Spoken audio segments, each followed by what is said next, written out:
kind of the neat thing is that, you know, you have the 1951 movie, you have the 82, and you have the 2011. It's like all these movies are spaced out by 30 years, so you get three different eras of horror movie. And the 2011 movie, I would say, from a modern horror movie perspective, it's not bad. But that's really not saying much.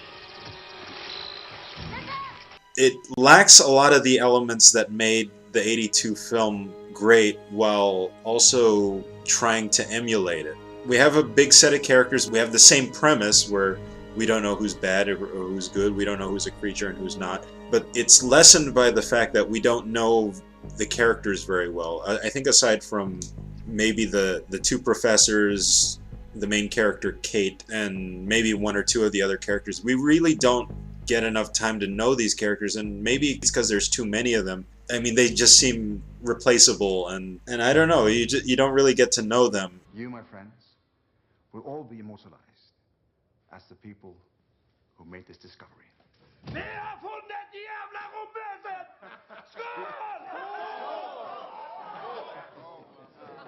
Thank you.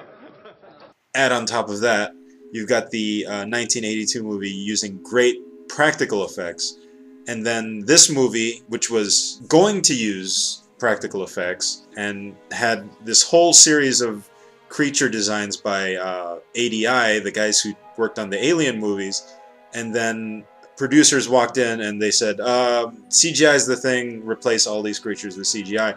The creatures don't look as good. So you have all these things that take the original movie and reduce it down. It comes across as more formulaic than the John Carpenter film. You mentioned to me while we were watching, Kenneth, this is Jurassic Park. and yeah, it's following the same formula. It's pretty hilarious, actually.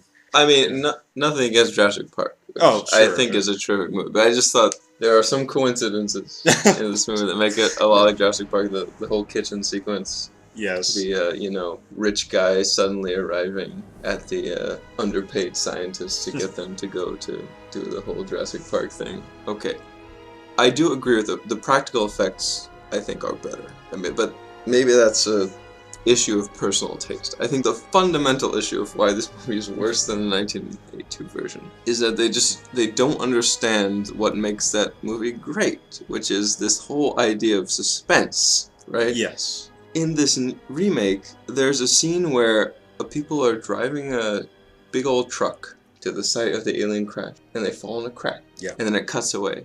And so I thought, surely these people are just going to arrive back at the base, and we don't know if they're the thing or not, right? No. That's right. That never happens. Yeah. There's a scene where the big head scientist guy in charge of everything takes a sample of the thing, a core sample, and analyzes it alone in a laboratory by himself. And I thought, surely, maybe he could be the thing. There's going to be some suspense at some point, whether he's the thing or not, because he was there alone with a little piece of the thing. Nope. No. Didn't happen. There's a scene where a guy wanders off alone by himself to look at the thing. It's all encased in ice, and he goes to look at it. And the ice is melting. And so he's near the thing while the ice is melting.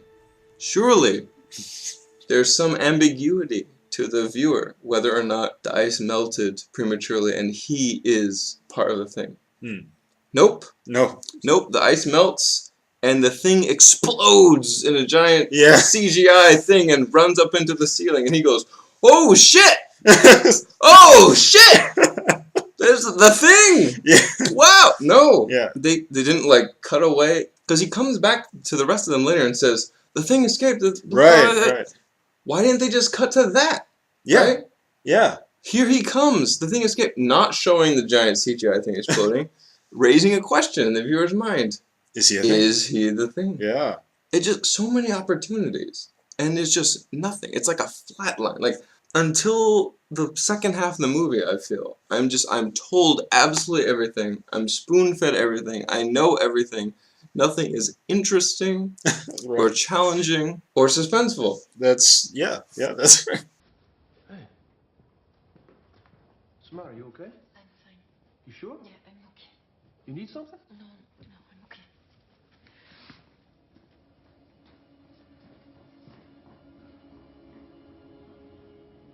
Comparing the tests of how they determine who's a thing. Fairly early on, the main character, played by Mary Elizabeth Winstead, she sees fillings on the ground and a pile of blood. So she learns that, okay, inorganic material can't be imitated by the thing. She checks everyone's mouth to see if they have fillings or see if they don't. And anyone who has fillings, okay, they're obviously not a thing because the thing can't imitate that. It happens. It's very quick. You compare that to the blood scene in the original movie. There's this long build-up. He goes from sample to sample, and there's just enough of a wait where it doesn't seem tedious, but enough where you're just like, oh, all right, come on, show us. Whereas with this, it's done. Okay, you three stand over there. You might very well maybe be things. All the rest of us are not things.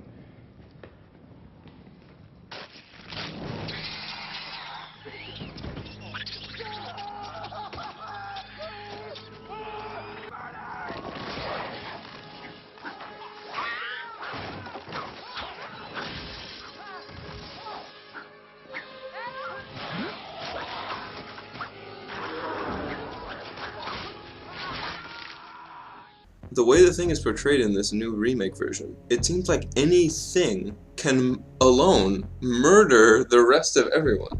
It's like Jurassic Park. There's a scene in this movie where the thing wanders through a kitchen, Jurassic Park style, hunting down the character. But if the thing can do this, why doesn't it just fucking murder everyone? So the whole idea of suspense and wondering who the thing is, it kind of falls apart if any single person who is the thing can kill everyone else, right? That's it. That's the whole movie. Yeah. Done. Kill everyone else. Done. Yeah, the point of the original was that, the humans were also a threat to it. In the original, it seems to take a long time to copy someone. It's very vulnerable to fire in that state. You only get the situation where it's a giant monster that can kill anyone at the very end, when it's absorbed, like, I think 3 people to get total. It's like the dog and 2 or 3 people. Anyway, so the person who was writing it was clearly keeping very close count of how many things are together at once, right? And that one by itself is not enough to murder an entire group of people. Right. Otherwise, when they had seen that first one that was only partially transformed, he would have charged at them and taken them all on. But no, that doesn't happen.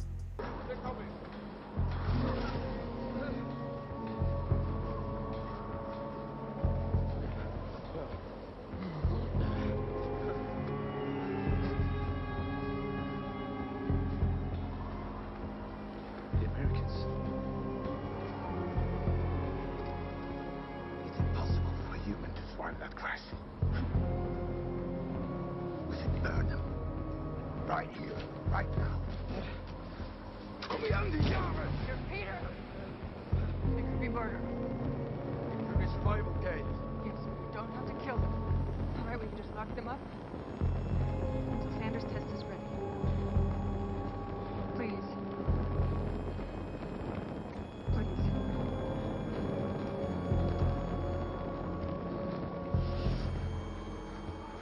The point you were making about, oh, should we just straight up murder these people if we suspect them of being a thing? That ending with Joel Edgerton's character, so after everything's resolved, they defeat all the creatures, it seems like, okay, so we've got our main protagonist and we've got this guy we're not so sure of. At the end, she says, I think you're a thing because you're wearing your earring on the wrong ear. She fires the flamethrower at him and we hear it scream like an alien. I think that was a missed opportunity where it could be ambiguous as to whether or not he was still human or a thing, and that would have added to that theme, but we didn't get that. Yeah, so even from the thing's perspective, right, don't scream out like a thing, because at any moment the fire, she could be thinking that it was a mistake and the fire could stop. Yeah. So we get this scream, and it almost feels like it was added in post or something, because there's no visual accompaniment. He doesn't, Alien the Third style sprout a thing from his chest at the very last moment. Right. Visually, he could have been a human the whole time, and it's only in the audio that you hear this thing scream. So I think maybe this was some last minute poor decision making that contradicted the original intent. And it was supposed, maybe it was supposed to be ambiguous, but I think would really have helped. Yeah. The ending of this movie.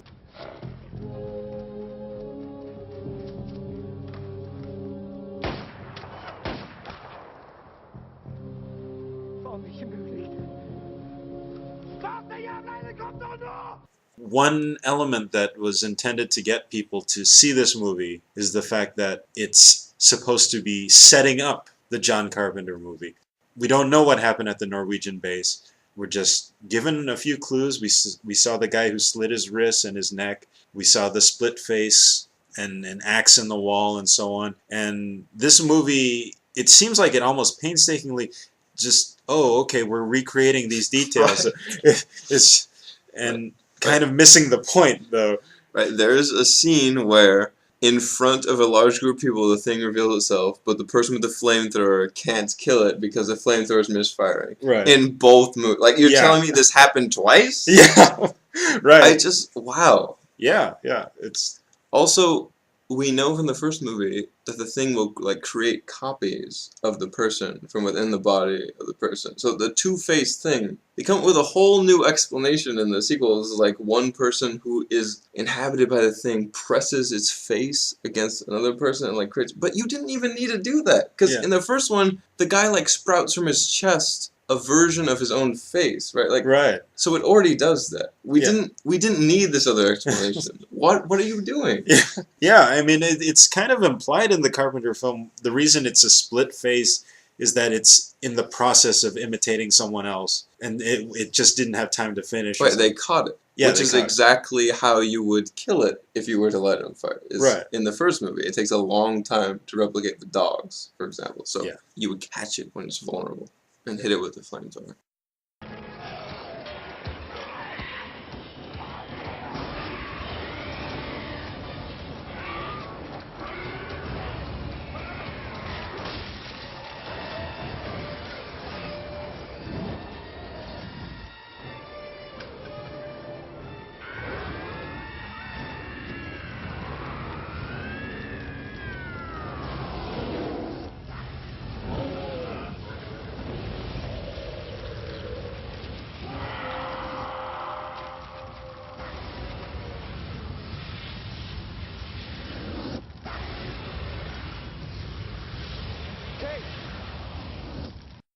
It's a series of missed opportunities and changing our impression of things that we were led to believe in the other movie. Like, we have this one character, Lars, who doesn't speak English. He's revealed to be the guy in the helicopter at the beginning of the 1982 film, to be shooting at the dog because he knows it's a thing. But watching this movie, it's like, oh, they had people at the base that spoke English. It's just a horrible coincidence that the one guy who doesn't speak English, who doesn't speak any English, is the one who goes after the thing at the end. I don't know. I'm more comfortable. It makes more sense if it's like everyone at that base didn't speak English, and that's the reason that our characters misinterpret what's going on at the beginning of the other movie.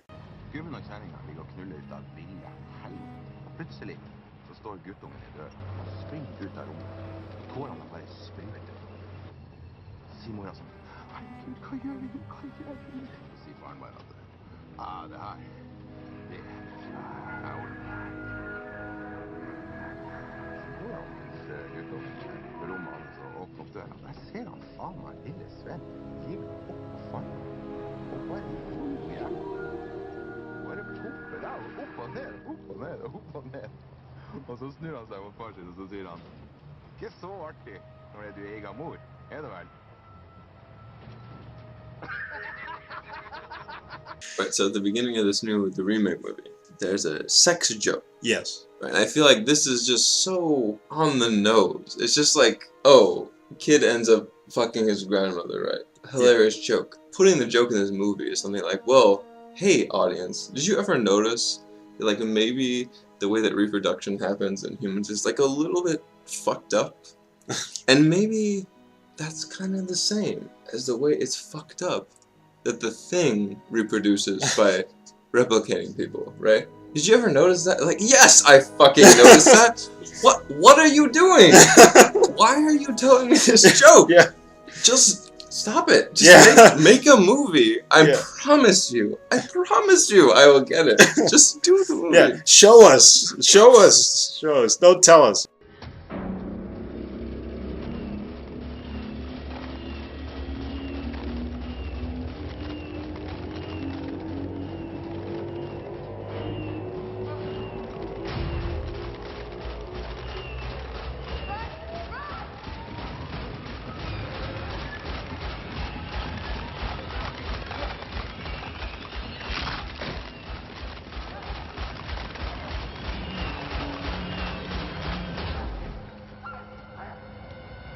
Yeah, overall, pretty weak horror movie. Perhaps in the context of modern horror movies, which are not good, mostly not good, I think this is higher grade material than most of those, so I'll give the film that. But we're comparing it to a great 1982 movie. It makes it even worse by comparison.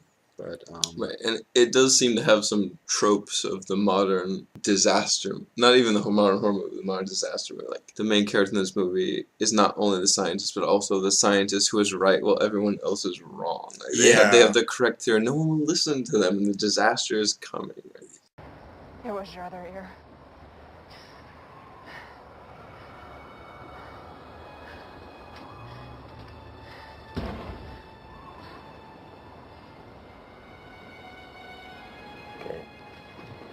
Okay, what are you doing? Stop, Doc. Stop. Kate? Kate!